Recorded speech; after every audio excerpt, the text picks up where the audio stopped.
party started. I've got the agenda up on the screen. Apologies for not sending it out earlier, but you can follow along with us.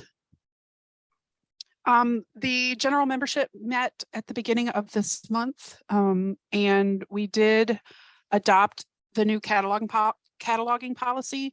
Right before this meeting, Ron did update it on our Missouri Evergreen website. I'm going to go there really quickly. moevergreenlibraries.org, member resources, cataloging training materials. And this is the updated policy here.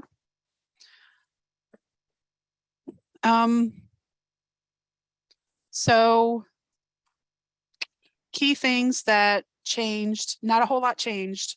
The main thing that we went in and did was we made reference to the fact that we now have a consortium cataloger and an executive director. So there was just a lot of wording changes. The one thing that did change that might affect you is that I'm going to get the agenda back on the screen. So we clarified that cataloging for multi-branch systems, if a library district does not have centralized cataloging, meaning the cataloging is done at one central place for all of the branches. Each location that does do the cataloging, they have to have a certified advanced cataloger. So this might affect some of our multi-branch systems. We're not going to make this happen, right away. We do have to re-up certification biennially, so every other year. So for established library districts, we have just been saying that as long as all of your locations have someone certified by that next certification time, we're okay with that, since this was kind of on us that we found that little loophole. Nate and I are the ones that worked on this policy the most, and we have centralized cataloging. So that kind of just shows that we weren't thinking of everybody. And so that was our fault, and our apologies.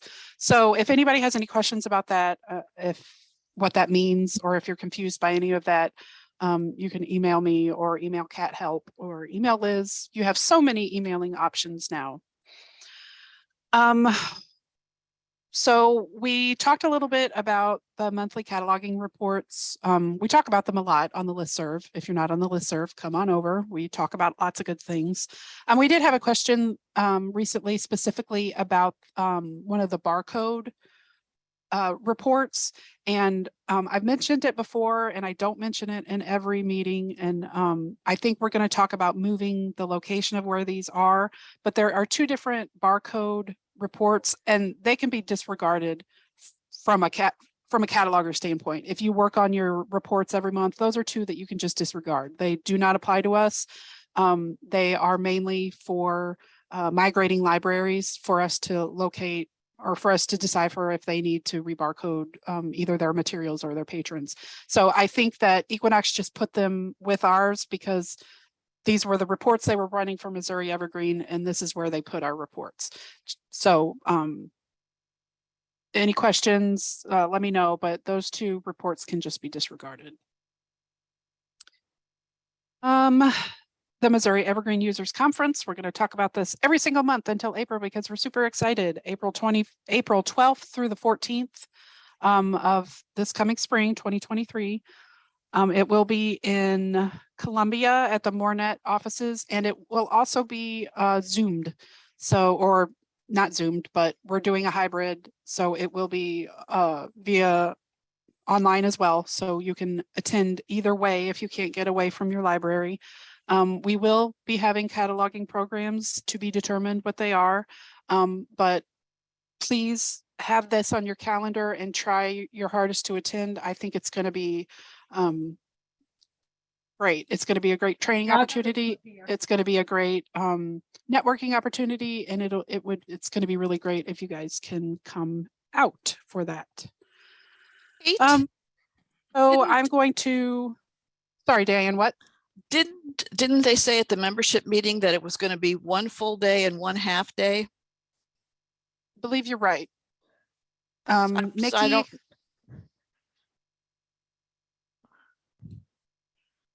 Yeah, I just put that in the chat. It's a clarification. It's all day Thursday, the 13th, and then the morning of the 14th, which is Friday. So the 12th might be needed for a travel date for some people who are planning to attend or not, but it's going to be Thursday all day, Friday morning. Thank you. Yes, that was very important information, and I will update the agenda and the notes that we send out regarding that. So it is 2 days, not 3 days, the conference itself. So all day Thursday and half a day on Friday.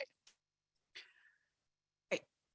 Liz is going to talk about stuff that she's been up to. Okay, can everybody hear me? Okay. Okay, so templates are live. I sent an email out and people have gotten back to me about liking them, not liking them, who touched my stuff. That's also a legitimate email to send me, who touched my stuff. I upgraded to Microsoft 11 this morning and they touched my stuff, so I understand the feeling. So if I've touched your stuff, please email me. So there are 13 live right now. There are 3, possibly 4 in process.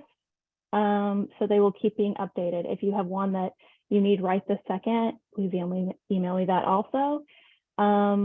Still working on permissions on the cataloging side. I'm trying to match up what we do and how those work out in permissions. A lot of times any button click that we do in cataloging actually has 3 permissions that goes with it. So I'm making myself a little cheat sheet to match those up when we get all that going with Equinox and getting that sorted out. So that's fun. Cataloging surveys. This is kind of last call. Please reply to the cataloging survey. Anyone who catalogs can reply to it, whether you do a little tiny bit or a whole lot of bits, whatever. And multiple people from branches, libraries, whatever, please respond, because that is where training calendar is going to come from in 2023 is the responses from the survey. So I'm going to take the survey down probably, honestly, right around Christmas, because like by that point, no one will remember it was there or existed as one, you know, as stuff happens. So the training calendar in 2023 is going to be better, but slightly more complicated, I think, because I'm going to offer some Zoom trainings online. I'm going to have slots for people to sign up so that they can do small groups. I'm also going to do some one-on-one Zooms online for training for people. And we're also going to do some regional training. And the topics of these is TBD, but it's based on, of course, the surveys. As far as regional trainings go, we need to start kind of talking about and deciding where those are going to be at. I will remind everyone where they were at last year.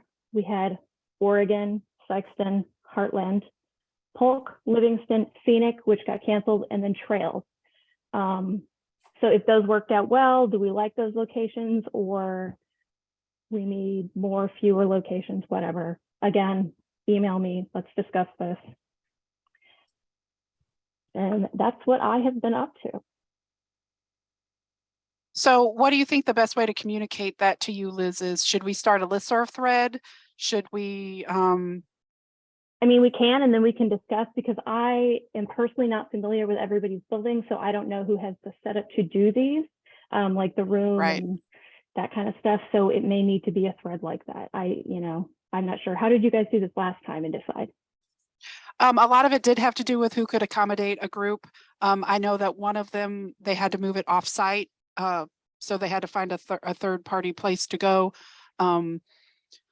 But I know the general idea from the beginning was to kind of do quadrants of the state, so that, and we definitely didn't want anyone to have to drive over 2 hours to get to a training. So that is something that we should talk about. And we all know the kind of the map of Missouri, and our Missouri Evergreen libraries were very heavy in the South. We don't have a lot on the East Coast of Missouri. So, you know, if we need to, we should all, like Liz said, we should discuss and figure out what's convenient for everybody. But we also can't do a whole lot of back and forth. This, you know, we're going to have to come to some decision where this works for most people. And settle on that, as you know. So we'll start that conversation. Do we want to start it after the holidays, Liz, or should we get it started soon? I Looks like mean, Mickey might have a comment. I was just going to suggest that we do have at least a minimum requirement for a library that's willing to host a regional training, and that would be that they have a room or a space that's adequate to. oh, you're silent, Nikki. Sorry, I pushed the wrong button. I think we probably need to make sure that we have a facility or a room that can accommodate at least 15 people Yourself. for regional training. Okay. And we also have to have an infrastructure. So in other words, you have to have internet so that people can bring their laptops and be able to log in. So I think those would be sort of a bare minimum before we even look at other regional training possibilities. So that's really going to help us narrow down where we can go, especially in more rural areas. But our goal absolutely is to have nobody travel over.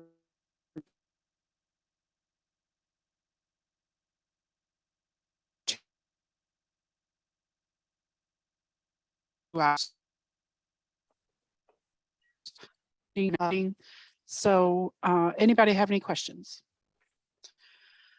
Okay, just as a reminder, all of the Missouri Evergreen meetings that we have are on the website. We have a meeting calendar there, membership meetings, CERC meetings, reports meetings, all of that stuff is on the calendar.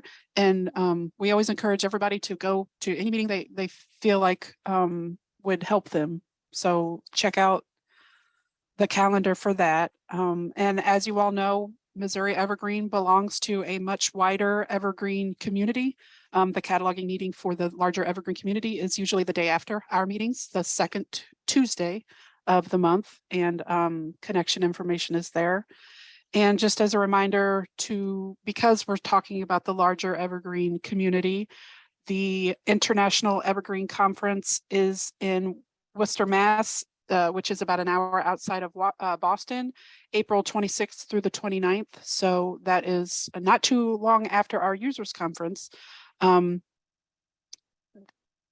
are grant opportunities if you would like to travel, maybe a Show Me Steps grant. Talk to your director if you are interested in attending these. You've heard me say it many times. These conferences are great. The subject matter that we cover is immediately applicable to what you do in your job. So I always go away from these conferences just a little that much more knowledgeable.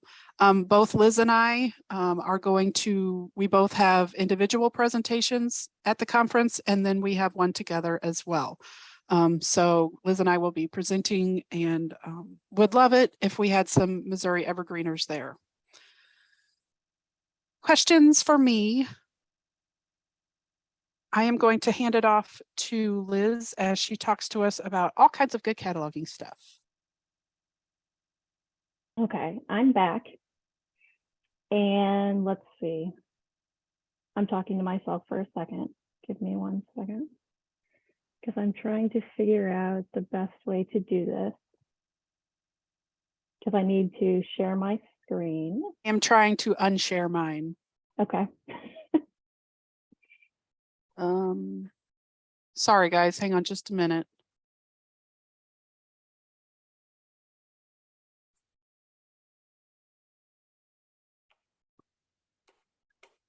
Is that Liz? Do you have the option now? Let's see. Okay, you're still sharing. Yeah. Stop There share. we- There. Okay, let's see. So there we go. Now you can see the agenda, but on my screen, right? Yes, ma'am. Correct. Okay, that's what we want. Because we're going to do a combination of things here. Okay, so what are we talking about today? We're going to talk about three kind of, I say little as in they're not going to take very long, but not little as in they're not important, because they're important. Okay, so the first thing we're going to talk about is there's been some confusion with what's an OCLC symbol / library symbol / what's a branch code. We're librarians and we like to use acronyms and shortenings and like all kinds of words that like really don't make sense to anyone, including ourselves a lot of the time. So when we are talking about putting your library symbol / OCLC symbol in the MARC record, i.e. the 049 when you create it, or when you edit it and add it there, what are we talking about? What symbol is that? So I'm going to show you where you find those if you don't know what they are, because a lot of time they're not intuitive. They have a lot of time nothing to do with what your library is actually named. So I've actually linked them in the agenda, which we'll send out. So, okay, I'll accept your cookies, OCLC, I guess. But here's OCLC, and you can actually look up any OCLC person's tag, basically. So we're gonna look up.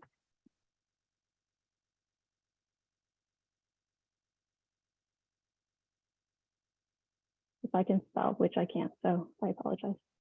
There's one of those in like every state, just so you know. Exactly. Oh, but look, I'm right there. Yes. Okay. So, look how many there are. Of course, yes, because there's a Jefferson County everywhere. It's like having like, you know, a main street. Everyone has a main street. But here actually is Kate. She's in High Ridge and her OCLC symbol is MJ8. Now you would think it would be like JCL, but no. But where do we see JCL? Well, that's actually what we in MEC call a branch code. Like when you're looking stuff up in the catalog and you're looking for, where is this book? I need it at my branch. That's your branch code. Your OCLC number is something, or your OCLC symbol is library symbol is something completely different. So you can look it up with OCLC where I showed you, or you can look it up with MEC. And here we go. So here's your OCLC symbol from MEC. And you can actually sort these so it's in alphabetical order. And let's go find Kate again. Oh, there we go, MJ8. Now, some of you are very lucky and somehow ended up with one that makes sense, like Heartland Regional, HRR, that kind of makes sense. But most of us, no, not so much. So there is a difference. So be careful about when you're adding those in the record, what they are and where you're getting it from, because I know that's confusing. If you don't necessarily know you have an OCLC symbol, as in you're cataloging an OCLC, you may not realize it's different than your branch code. So that's just an FYI, that's where you can look them up. There you go. Okay, the second thing we're going to talk about is foreign language subject headings. It's been noted to me a couple times that these have been, I don't know if appearing in the catalog more often lately, or we're just happen to be finding more and more records. They are Canadian, actually, the ones we have in the catalog, but we shouldn't have subject headings that are not in English. That's not something we do in MEC. Can you have them in life? Yes. Do we use them? No. So your 650s for MEC should always be in English. Now, that's not to say that the thing you are cataloging is always in English. If you are cataloging something that has two languages, so let's say it's in English on one side and it's in French on the other. Okay, that's noted somewhere else in your MARC record. And I have linked here where the lang code, the language code in your fixed fields, and I'll just open it just because it'll show what this means versus the other places you find language in a MARC record, the 040 and the 041. Now, the language in the lang code means, what is this thing I'm holding in? What is the predominant language? Most of our stuff's going to be English. We may have some translated stuff that's French. You do have the option of having multi-language things. It's right, if it's side by side. You don't see that very much because it's the predominant language. Okay. Now, the 040 is different. That means what language I'm cataloging it in, me, Liz. So even if I have something in French, I am cataloging it in English because I only parlez-vous français this much. I am English, okay? So the 040 is generally always English. There's a third place though that we find the language, right? The 041. Now, the 041, you're not going to see a lot except say DVDs. You're going to see it if you have subtitles or, you know, things like that. Translation, you'll see it if you have a translation of something from Russian or something like that. General day-to-day in English cataloging, you're not going to have to worry about an 041. Okay. And regardless, if you see a subject heading, a 650 of any kind that is not in English, delete it. Okay. Does that make sense to everybody?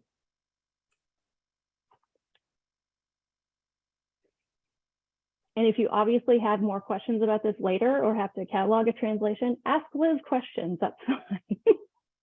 These are just quick and dirty things we've seen and want to clear up for people. Now, the third and final thing we're going to talk about is a magazine. Magazines are yucky for many reasons. They're what we call continuing resources. So what is that?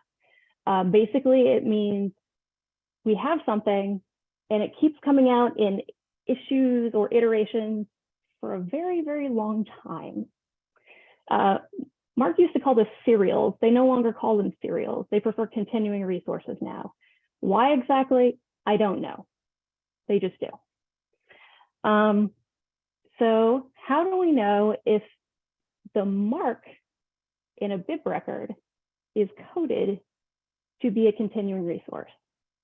So think about this, because we could have an issue of a magazine. I have an issue of Library Journal, and I could have Library Journal in the catalog as a continuing resource. And that would just be the one bib in every issue ever of Library Journal would be able to be put on that bib record. Or let's say for some reason I just only ever had this one issue of Library Journal. Let's say I was featured in there because I'm fantastic, hooray. And I could catalog just that one issue and not the continuing resource because I'm never going to have any other ones. I just need this one. They're going to look different, right? So let me.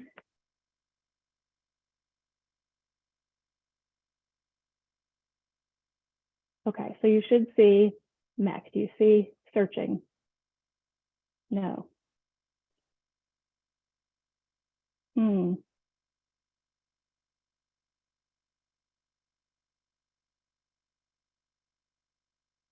Pull it over on top of where the agenda is, maybe. It is. Oh, Okay.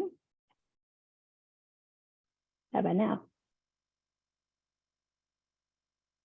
Bizarre. Okay. Let's see.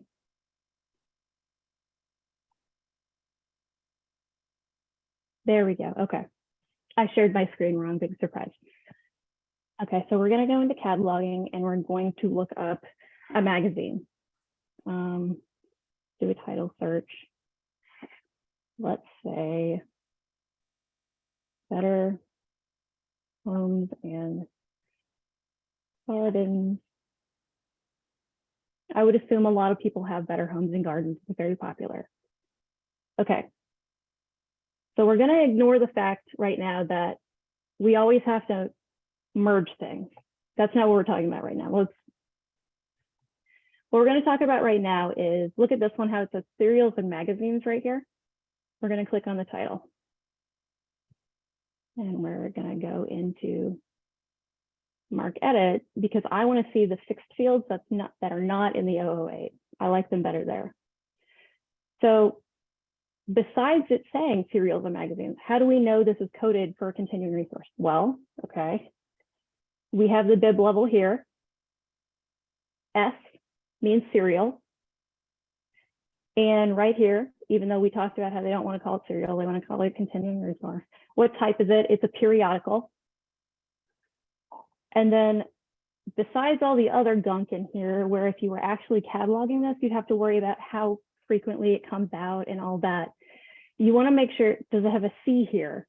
The dates are continuous. So it has the date it started, and then it has like forever, 99999, meaning we don't know when this is going to end. Better Homes and Garden is going to be here forever, forever. It's not stopping.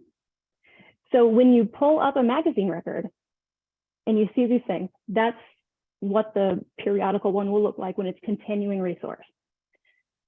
Now, the third question on here, what do I do with my items when I have magazines? Well, there's not really a reason to pull in single issues of magazines and create them, unless you're like me and I had that one issue and I'm never going to have it ever again, and I want to be very specific and put other things in that record. Now, if you have Better Homes and Gardens, each month you can just go to that continuing resource bib record that is in there that we just looked at.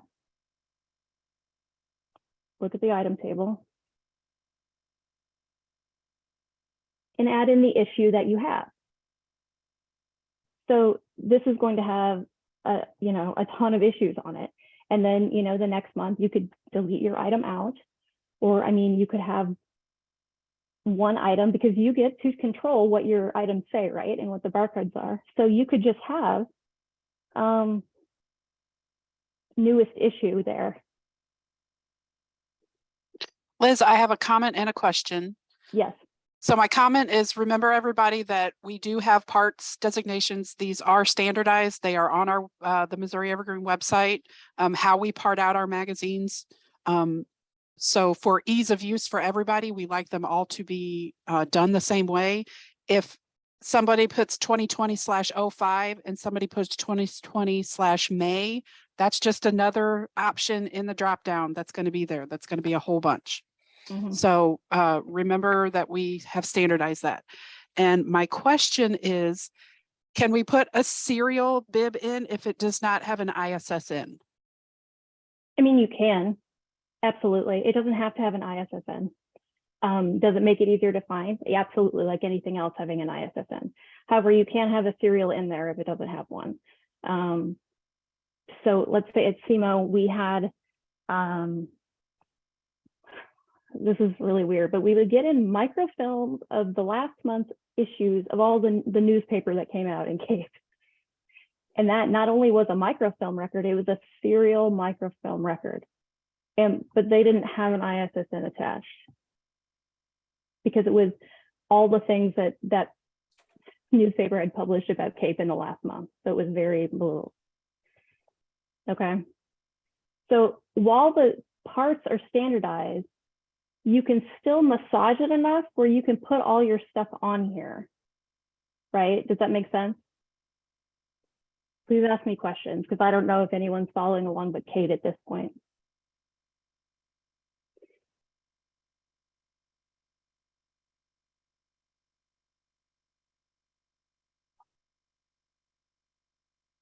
If it helps, we used to, actually, I think we still do. We get a serial, AKA a magazine from a local zoo, and it does not have an ISSN. So I had to do it from scratch.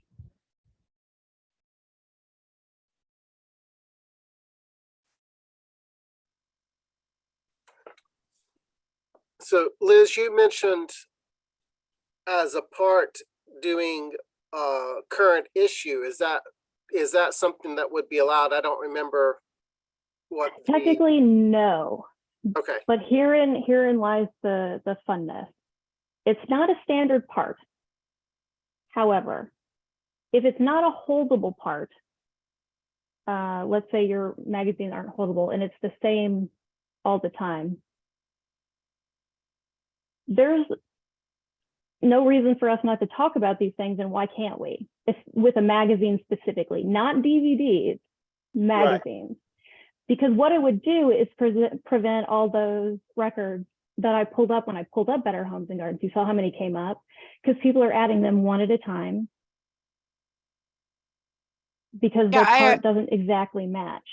I agree with that, Liz. That's something that we could discuss adding current, or what'd you say? Current issue. Current or- issue, that's the word, yeah. Because that That's would be some- for libraries that only keep that current issue. Yes. Yeah. And then they toss it, let's say, and they never even change like the barcode number or whatever, and it's not holdable. As long as these other things are set up correctly, we need to talk about bringing these in so they're less gross in the catalog for patrons. Does that make sense? Mhm. And the first way to get there is understanding the difference. So this is Now- what a serial will look like on a record. If you have a normal part and need to add it, it'll look like this, and you add it with your language. This is a good discussion. We have not made that decision yet, that you can put current issue in as a part. Because I'm sure that there's cons that we're not thinking about, so we will discuss this. Until then, remember that there is standardized parts on the website. Right. Can I ask a question? And maybe I'm trying to understand here. So first of all, whenever I add like a brand new part, well, to us it's brand new. Like we keep the new one out to where people can just browse it, and then we put the older one to where people can check it out. And whenever I'm adding that, I'm almost always seeing a brand new part of a magazine that is not consistent with how we have designated parts to be. And it frustrates me because that's a lot of work to have to merge parts. But and I'm veering off here in the weeds to a different part of this. Forgive me. It's Monday and I just came back from 10 days of vacation. But it's so when you bring up Better Homes and Gardens and there's like all these different ones, could that be a report that Equinox somehow puts out, and we could, because when you pull that up, there were multiple records, correct? Even Yes. though it's just one magazine. Yes. Could that be a report that we could work on somehow? Yes. So is the question the reports for like parts that are wrong, or something like us on the screen now where there's single issues that are in the. Well, I brought up two totally separate things. One is training for incorrect part designation. The words are failing me, but you were just talking about it. And then the other would be like the monthly cataloger reports featuring multiple bib records for one serial publication that we could put together. Yeah, I mean, there's no reason we can't pull a list like that and send it out. Like I could do that. I could have Equinox ask them to do it. And then this could be something that we talk about and clean up. Now, we'll have to like get in the weeds and really discuss how we want to do this and what we want to do with our parts when it comes to magazines specifically, because then we also have to talk about how different magazines, what they call their parts, because some magazines are like, this is issue 1, blah, blah, blah, blah, blah, blah. And the other one calls it something completely different, even though it is like the June 2022 issue and it only comes out monthly. This is a whole horrible basket of snakes. We do have some of our standardized stuff. We did account for some of those weird things where they're named differently. Of course, we couldn't not account for everything. The important thing is, I want to go back to something that Darcy said, but as far as this, the important thing is if you're the first one, make it make sense. If you don't find something on our standardized list that matches what you've got in hand, make it make sense so that other catalogers can identify what it is and say, oh yeah, that's what I have too. Something Darcy said though, she said, because merging parts takes time. And merging parts does take time, but take that time, please, because what you do is you'll add the correct part, you will merge those two parts, and then it does the work for you where somebody that incorrectly put their part in or they named it something they should not necessarily have named it, then it will change those holdings to the correct one. So while our end game is, of course, for everybody to put it in correctly, if you're in there and you are doing yours, and you notice that there are ones in there that are parted incorrectly, put your part in, merge those parts, and it'll switch everything for everybody.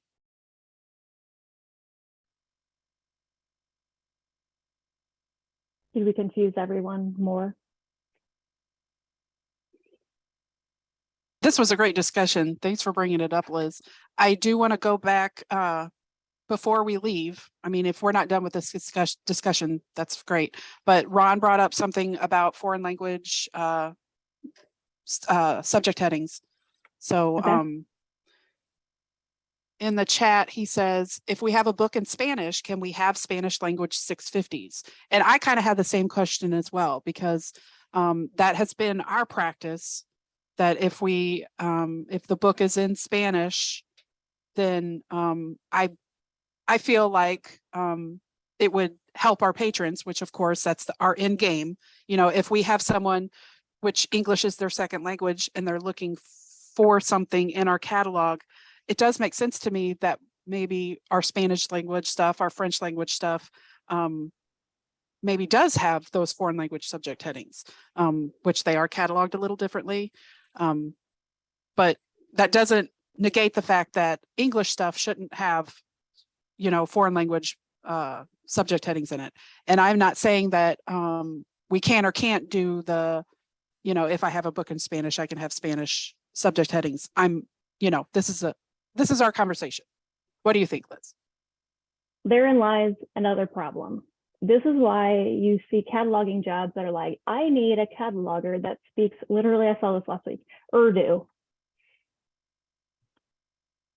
Because in life, they do not want people who do not speak the language fluently adding subject headings in a language they don't speak.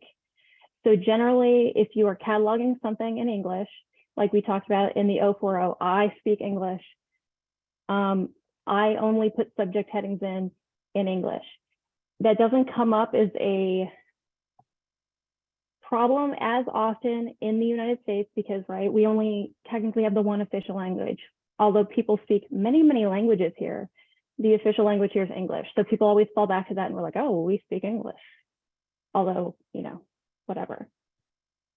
But that is the issue. When we get into all these other languages, and if they are not like French, Spanish, romantic languages, right? If they get Japanese, Chinese, and they have characters, then what? Yeah, because even when I do have something in foreign language, I'm totally counting on that OCLC record that I'm getting. Do I know that those subject headings that came with that bib record are correct? Absolutely not. So it's probably, I probably should take them out because I don't know that they're correct. But I also see the other side of it where, what if my Spanish speaking patron, you know, what if it does help my Spanish speaking patron, you know, so.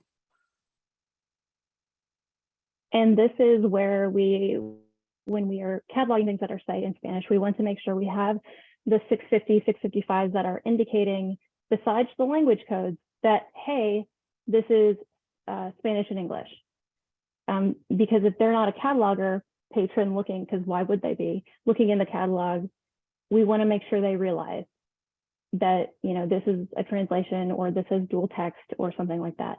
But that is why no one automatically, well, most people don't automatically just add those. And why that when we see those a lot of the time coming into the catalog, I've noticed they're from places like Canada, because they have two official languages. It's French and English. So they will have French and English subject heading. So that is something that we could definitely talk about. But for now, I say, if it's English, definitely don't have anything but English in there. And if it's a foreign language, there's a level of trust there that you're trusting the person that they put in the right subject heading. And I personally don't trust anyone to do that. That's where things go awry.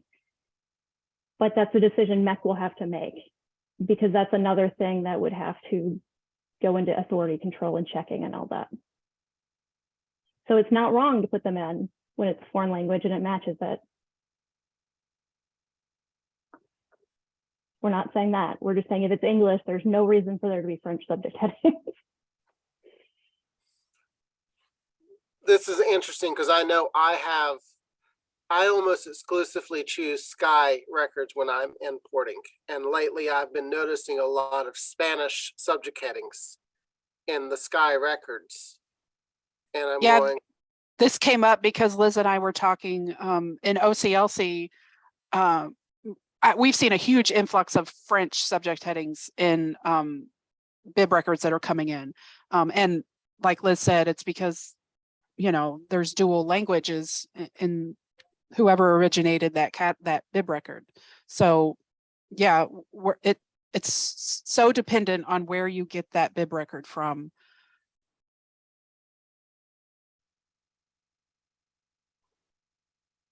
So now that we've muddied the waters so much, they're black. Does anyone have questions? Because this has brought up more things that we're going to have to talk about in the cataloging committee and stir the soup some more, which apologies, because that's just how cataloging always goes. But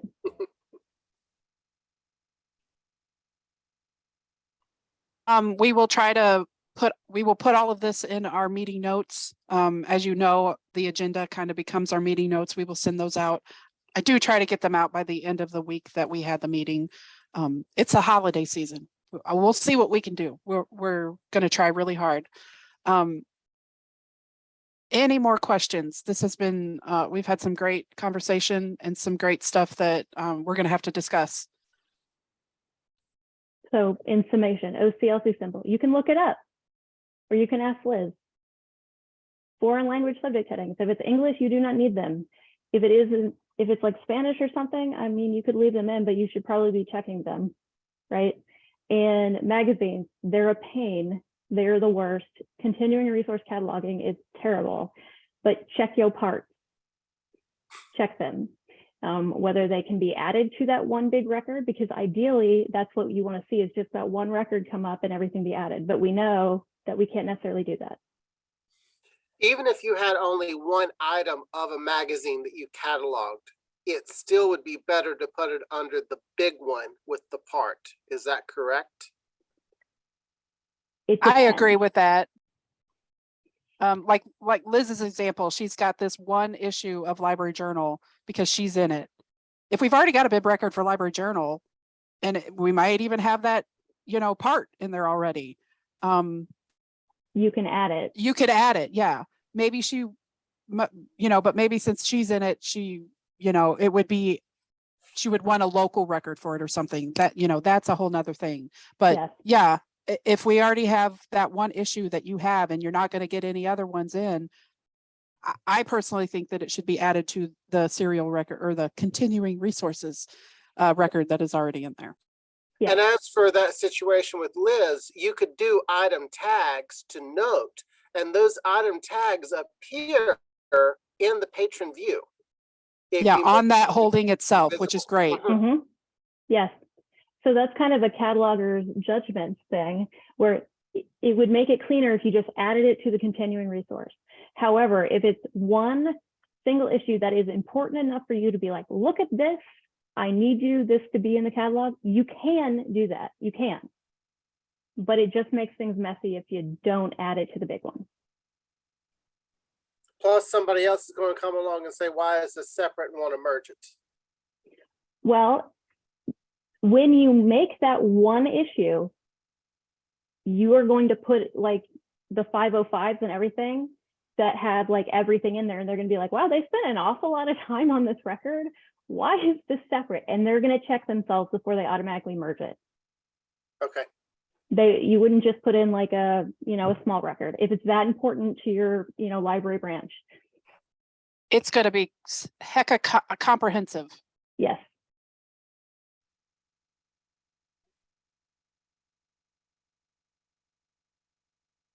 Mickey, did you want to say something before we end the meeting? Yeah, I did, but I also noted that somebody noticed that the date that's on the agenda for our January meeting is wrong, and I think that person is correct. Okay, we will get that fixed for sure. Today is the day that our brand new library, Barton County Library in Lamar, starts resource sharing, and you catalogers are going to see some things in the catalog that you haven't seen before. And I would just urge everybody to be gentle and kind and patient as we see new records that we've never seen before enter our catalog. And hopefully everyone will be kind enough to give feedback in a professional and gentle way to us as we maybe notice some things that need to be cleaned up.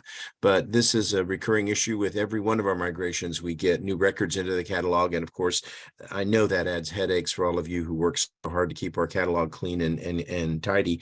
So if you do see things that are really amiss or out of line, please let Kate or Liz or me or somebody know what you're seeing so we can investigate it. That's really important. But today is the day that Barton County starts resource sharing. So we have yet another library providing materials to our patrons. So that's great. Thanks, Mickey.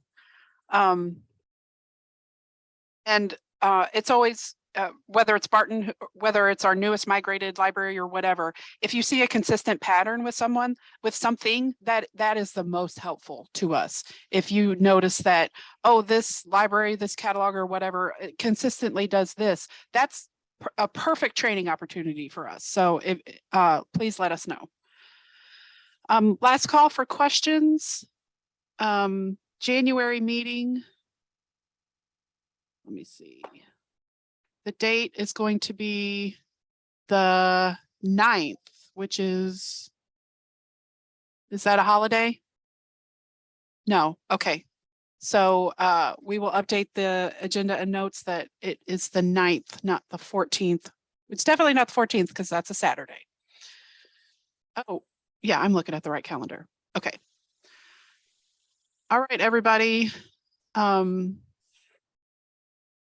Last everyone yes. put the names in chat? Names and chats, please. And this is our last meeting of 2022. Everybody have a wonderful holiday season and stay warm. Thank you too. Bye-bye.